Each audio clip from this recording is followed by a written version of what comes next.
Welcome to our workshop on retaining your people. We are seeing records set in what's called the quit rate, which is the percentage of people voluntarily leaving their jobs.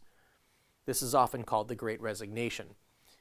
Some of this is due to COVID. Some people are burned out, like teachers, nurses, first responders, even veterinarians.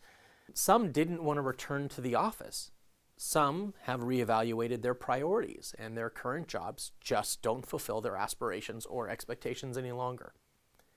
The purpose of this workshop is to teach you some simple, effective techniques that you can do to increase the likelihood of retaining your talent, even in this time of record high turnover.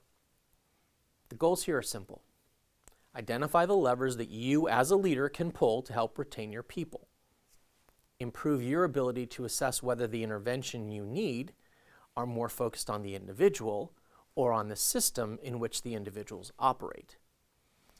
Increase your performance by holding on to the people who you hired to help make the team work well.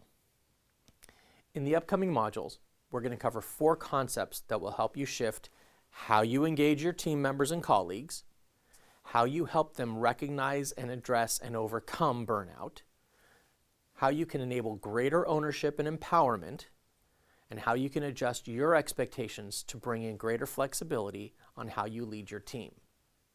There's one important caveat that we need to put out there before getting into retaining your people. Make sure that your people that you have around you are the ones you want to retain. Toxic employees have a hugely negative impact on the team. Even when those toxic employees are high performers in terms of metrics, retaining them is likely something you do not want. The baseline assumption here, and for the rest of this module, is that the people that you have around you are capable and competent, both technically and emotionally, to be successful in their role. I like the old saying, as a leader, your job is to do everything you can to help change your people. If that doesn't work, then change your people.